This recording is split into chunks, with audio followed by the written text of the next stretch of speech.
it's difficult to actually predict what the future is going to look like. Based on the trends that we have been studying at the Harvard Business School India Research Center, what really comes to mind is that the world increasingly, 15 years from now, 20 years from now, will be even more interconnected than it is today. In fact, Nitin Nohria, the Dean of Harvard Business School, describes this as the global century, where we see global business, global institutions, which are sometimes larger than individual countries. So economics is definitely becoming global. Politics, on the other hand, is remaining very local.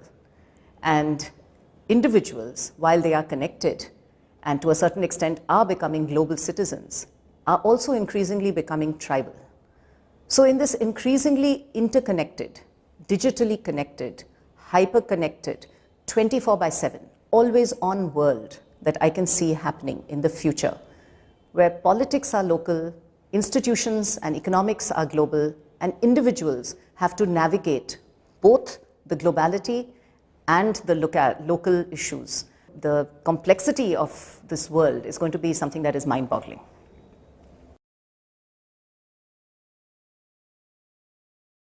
So leaders in this scenario will actually have a difficult task ahead of them, because it will mean dealing with audiences, dealing with employees, dealing with people who are scattered and are very different from their own individual context. Not only will they have to deal with such individuals who are different, they will also have to deal with different local regulations. So the ability to at once see the big picture, see the global picture, and yet understand the differences amongst the locals will be something that is special. Now, this is what will be required of leaders. What is the skill that will be required of these leaders? If you look at it, it's the ability to see the big picture, it's the ability to empathize, it's the ability to understand not only the differences, but also the commonalities. Because what does the leader do? The leader actually inspires people. And a true leader, an inspiring leader, engages the hearts and minds of people. And the only way you can engage the hearts and minds of people is if you can find something which is common. So very often what we look at is, can the leader understand the differences? Can the leader understand what are individual? That's what we as individuals want. I'm individual, I'm different. But the ability to actually put this together and to see what's common amongst us is really what's special. And if you look back, this is not very different from what Martin Luther King did, what Nelson Mandela did, what Gandhiji did in our own country.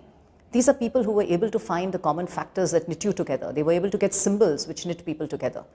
And the ability to do that in this increasingly 24/7, always-on, connected world, which is so complex, is going to require very special leaders. Developing those skills is not going to be easy.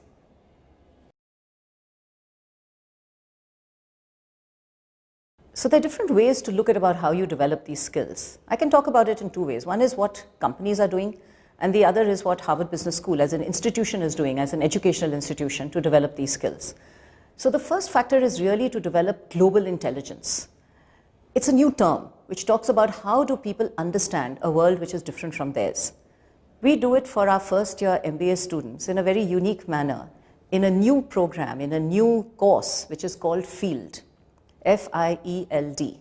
What happens is that this is a year-long course, and in the first term, students are helped to become more self-aware. So we believe that it begins with self-discovery and self-awareness, and there's a lot of feedback and team interaction and peer interaction which is involved in this exploration of yourself. Personal intelligence is this bit. The second piece of this program is what we call global intelligence, where each and every one of our 900 students has to travel and work in a country where they have never lived or worked before. So all 900 students travel to China or to Russia or to Latin America or to India. We have a pile of students who come here as well. Before they come here, they actually have a company identified with which they're going to work. And they actually work on the company's product and designing a product in their own country. So in Boston, for example, supposing somebody's working with a jewelry company in India, they would actually go visit some jewelry companies in Boston, identify the marketplace, speak to the company here, and so on and so forth. And I'm talking about a real example. When these students who were working on this jewelry company, they thought they'd got it all taped and they were going to come here and do a nice walk down, the Taj Mahal and have a party in India. When they arrived here, they discovered that the jewelry market here was very different from anything that they had envisaged.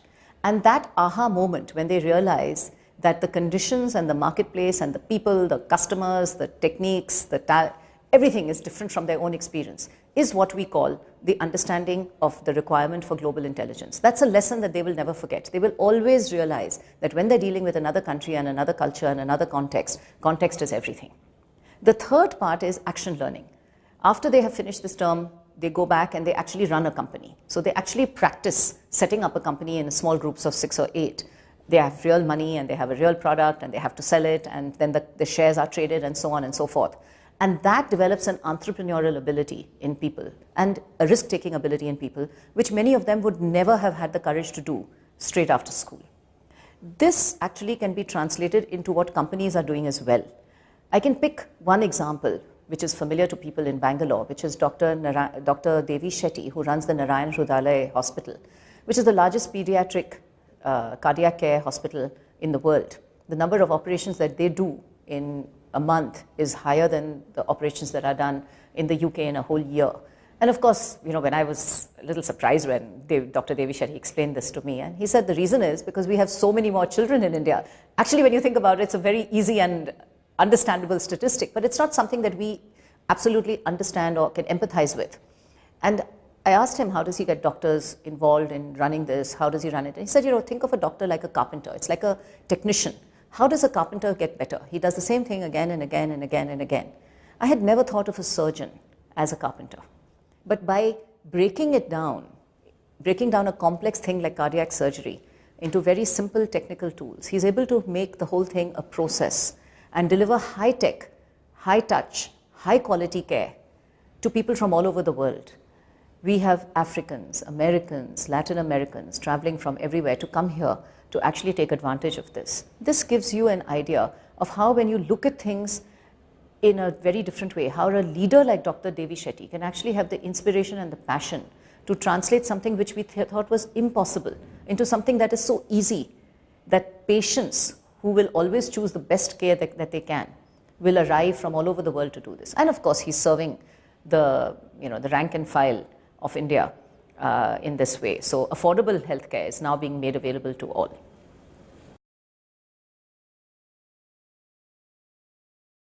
So what are the tools that a leader can actually use to become a leader of the future, or that organizations can look at?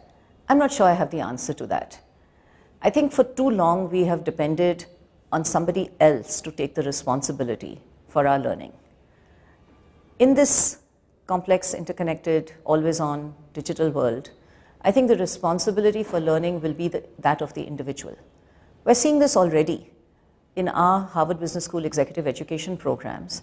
Earlier, it was companies who would pay for the individual to attend. Increasingly, we're seeing individuals raising their hands and saying, we want to come ourselves. So the recognition by individuals that continuous learning is important has started. The challenge is, how do we make this available? How do we make this important and critical, and this recognition, how do we infuse this recognition in people all the time? So if you look at a young kid, a child, he or she is curious about his world. He is exploring everything. They crawl, they put things into their mouth, they touch everything.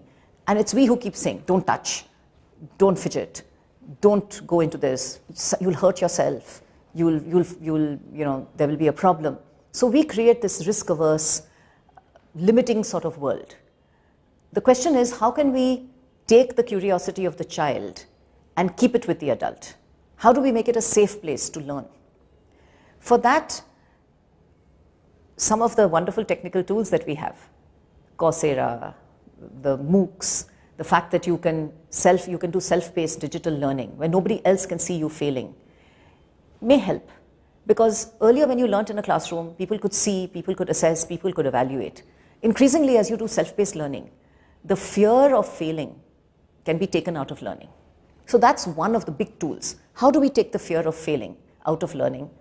How can you learn to assess and evaluate yourself and enjoy the fact that you are learning? How can you build on your curiosity? I don't have the answer for it, but I think that some of the technical tools that we have, the digital tools that we have, will probably make this possible.